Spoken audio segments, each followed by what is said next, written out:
knock. Hi, my name's Tommy. I'm going to be your nurse today. I'm just going to wash my hands. Could you tell me your name and date of birth? All right, verified on the patient's wristband. I'm just going to be doing a full head-to-toe assessment on you today. Is that okay? Alrighty, do you have any concerns of safety?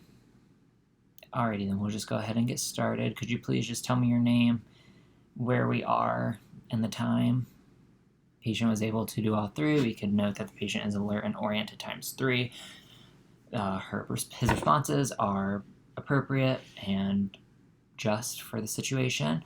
Posture and hygiene seems skin intact, clean, dressed for the weather.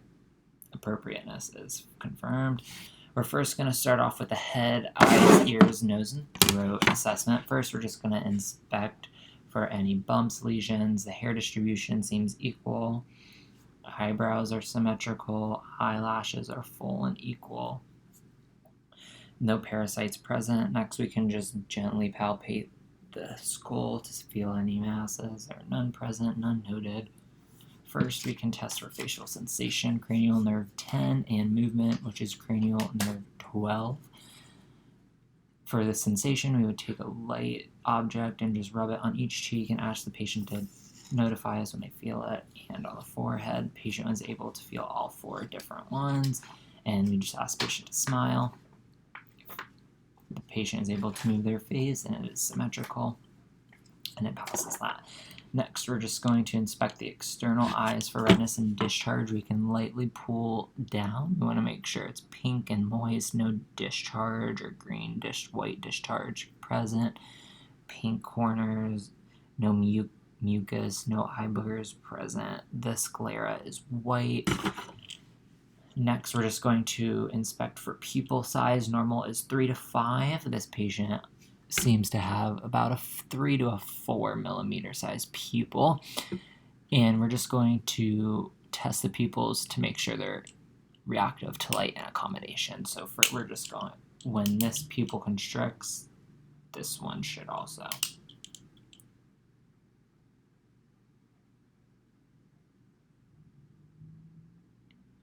Alrighty, the pupils are equal, round, reactive to light, and then next we're just going to do the accommodation.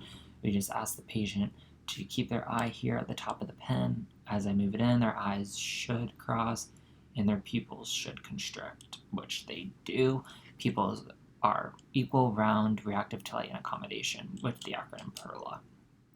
Next, we're just going to inspect the extraocular muscle movements, cranial nerves 3, 4, and 6. And we're just going to do the 6 directions of cardinal gaze. We just make sure there's no shaking present. So we just ask the patient to follow our light pen. No shaky movements, so they could follow the 6 cardinal signs of gaze with no issue. Next, for the cranial nerve 2, we're going to test the confrontation test for the optics, or you could do the Snellen chart depending on the situation. So we asked the patient to cover their right eye, asked how many fingers they're holding, same with the left. Patient is able to read the number of fingers that I have standing, so they pass that test. Next, we're just going to inspect the mouth, general mucosa membranes, pink, moist, no lesions. The tongue is moist, pink, no lesions also. We can also ask the patient to say ah and make sure the uvula rises to the midline and rises with phonation and falls with relaxation. So you go ah, uvula rises and falls without phonation. Cranial nerve 11, 10, 11, and 12. We can also observe the swallow. Ask the patient to swallow. They are able to swallow with no limitations. Next, we're just going to inspect the nose for discharge. The mucosa is pink, moist, not very much mucus, no green mucus. We can then test for nasal patency, which is when we cover one nose, ask the patient to blow. Same with the other. Equal airflow in and out of each, so there's no patency, and there appears to be no deviations in the shape of the nose either. It is symmetrical midline in the face, no bumps, lesions, or anything out there. And then next we can do the inspect just the general outside of the ears. We're not going to be using an otoscope to look inside the ears. We're just going to make sure there's no discharge. There's no discharge in here in either ears. There's no lesions. And then next we can do our finger rub test to crest cranial nerve 11. Patient can hear on both sides with no limitations. And then next we're just going to palpate the following lymph nodes: submental, submandibular, tonsillar, preauricular, postauricular, anterior cervical, posterior cervical, occipital, and supraclavicle. We should not feel any lymph node enlargement present. The presence of lymph nodes could possibly mean the patient has an infection. We would note that if we found any, but we did not feel any. Next, we're going to move to the thorax. We're just going to inspect the general shape with comparison. So in this, we learned the 2-to-1 tool, 2 to 1. If the patient had a 2 to 2, it would note a barrel chest, which could then be an indicator that the patient has a COPD or another type of lung condition. Next, I would just ask the patient to lay down for 1 minute, and we could assess their respiratory rate. Normal is between 16 and 20. This patient has a respiratory rate of 18. The rhythm is equal. It is non-labored. There is no presence of accessory muscle use, and there's no cough noted or present at this time. Next, I would ask the patient to sit up on the edge of the bed. For me, it would just make this easier. We can ask them to pull their shirt up. We could inspect their spinal alignment, make sure they don't have an S curvature, which would possibly indicate scoliosis, or we don't want to make sure they have lorphosis or kyphosis of the hunchback. This patient seems to be a normal straight spine, no scoliosis, no lorphosis, no kyphosis present. Next, we can check for CVA tenderness. To check this, you go on the back, the 12th rib, between the 12th rib and the spinal cord. You have this costovertebral angle. There we put our fist and you lightly percuss and make sure if the patient indicates there's tenderness or any pain that comes along, that could possibly be a sign of a kidney infection. We would put that in our notes and documentation and let the provider know. Next, we can palpate for thoracic expansion. We would just kind of give the patient kind of a little tight grip, ask the patient to take a deep breath in, deep breath out, and make sure the thorax expands in and deep compresses out. Next, we can palpate for tactile fremitus. We put our back of our hands on the patient's back and then ask the patient to say 99, and we want to make sure there's no vibrations present just to assess that and make sure there's no tactile fremitus. None noted here. So then we can move on and listen to the breath sounds. We're going to listen to 8 different spots on the posterior and anterior regions of the chest. I'm not going to put my stethoscope on because I won't be able to hear myself talk. So stethoscope on skin, we start at the top and we move from either left to right, it doesn't matter. But you want to make sure that, and if we're doing this top spot first, we move directly across so we can compare our right to left as we do our assessment. And if there's differences from the right to left, we can note in which position and which side that there is. Stethoscope on skin. Not going to take my shirt off. And all 8 spots of the lungs. And then also in the back, in the same 8 left to right. And then in the axillary region on each side. There is no wheezing, coughing, any wetness noted here in the lungs. The lung sounds are clear, so we can then move on and listen to our heart and central vessels. First off, we're just going to palpate our carotid pulses in between the trachea and the sternocleidomastoid mastoid muscle is right here in the middle. You can feel the carotid. You only do one at a time. We can rate this pulse as a 2+, which is normal on the right side, 2+ on the left side also. And then next, we're just going to auscultate each carotid artery for bruits or murmurs. Do one side at a time.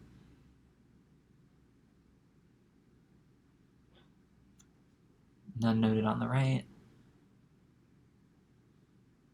None noted on the left. So then after we noted all of that with the normal limits, we can then also take the heart sounds in the aortic region, which we will start first. It is the second intercostal space, right sternal border. And then we're going to move to the pulmonic, which is on the left sternal border, second intercostal space. Erb's point, this is where S1 and S2 are equal. And then the tricuspid valve, it is fourth intercostal space, left sternal border. And then we're going to do the mitral valve, which is the fifth intercostal space, mid-clavicular line. This is where S1 is the loudest also. We don't hear any abnormalities here, strong beats. So then we can move on to our GI and GU assessment. Again, we would just ask the patient to lay back if they weren't doing so already. We can inspect the general shape of the abdomen. It is flat. There's no curvature here noted. Once we do that, we can then auscultate for bowel sounds in all four quadrants, stethoscope on skin. We just want to make sure that there are active bowels. If we don't hear anything for 5, we would listen for 5 minutes. And then we would note our findings.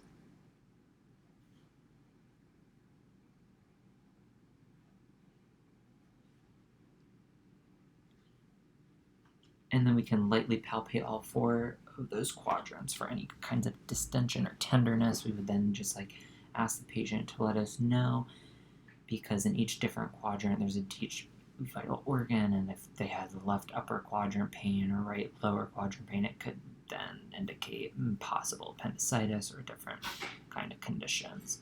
We would then ask the patient, when was their last bowel movement, how often and frequent are you urinating, are you having any issues, is there any burning pain that comes along, patient denies any of those. So then we can move on to the musculoskeletal and neuroperipheral vascular. Then we can inspect any of these extremities for edema by lightly pushing. Edema 0 to 4. So we would say this patient has 0 on the right arm, 0 on the left arm, and 0 on the legs. No edema present, no tenderness, temperature is warm to touch, pink skin, intact, no lesions present on any extremities, no deformities on extremities, none noted. We will then just check for the capillary refill. We would pinch down, look for white, and it returns to pink pretty quick on each side, left and right, fingers and toes. Good capillary refill, less than 2 seconds. Then if the patient is able to stand up, we would ask them to do the Romberg test. We stand and have them interlock their hands, make sure there's no swaying. If there is swaying, then this could indicate a positive Romberg sign, which then we would let the provider know. If they are bedridden, we can ask them to do heel to shin. Patient is able to pass the Romberg test. Next, we can just assess the range of motion of all extremities, neck and arms, 3 directions of each. The client here has full range of motion in the arms, legs, and the neck is 180. And then we can assess for strength in all extremities. Just give the client a little resistance and have them push up, muscle strength 5 out of 5 on each arm. Same with the leg, have them push up, 5 out of 5 on the legs. And then as we're testing for muscle strength, we can also move right into the reflexes. So here, for purposes, I don't have a hammer, so we can use this pen light. Brachioradialis reflex, we would just lightly palpate with the hammer, and we would want a flexion of the hand, which present in both. Next, we can do the patellar reflexes here on the kneecap. Right below the kneecap, we would just ask the patient to dangle their leg, kind of distract them, and then strike and make sure the reflex is out of both, present in both. Same with the plantar reflex. We just want to make sure we would strike up, down, and we would make sure their toes curled down. not out. If they curled out, it would be a positive Babinski sign. And then we can do the tricep reflex, which is here above the tricep. You would strike with the hammer on both sides. It is equal and reactive. And then we can do the Achilles, which is the back of the heel by the Achilles tendon. We would just strike it and make sure that the patient is kind of like flexion their foot. And then the bicep reflex, which is right here. We would just, again, strike lightly with the hammer on the right and left side to assess for reflex strength. Next, we're going to locate and palpate all of our pulses. So the radial pulse here on your wrist. It's a 2+ on right, 2+ on left.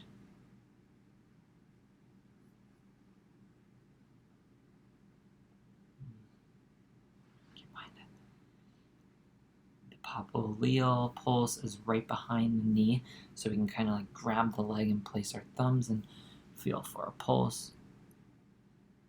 2+ on the right, 2+ on the left. Posterior tibial is on the insides of the ankle here. On the right, 2+ on the left, 2+. Dorsalis pedis is on the top of the foot. 2+ on the right, 2+ on the left. You always want to make sure to assess right and left.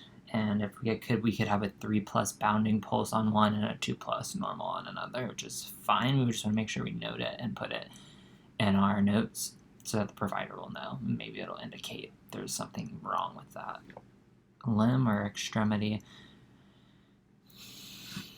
Alrighty, that finishes my assessment. Thank you very much. I'm just washing my hands.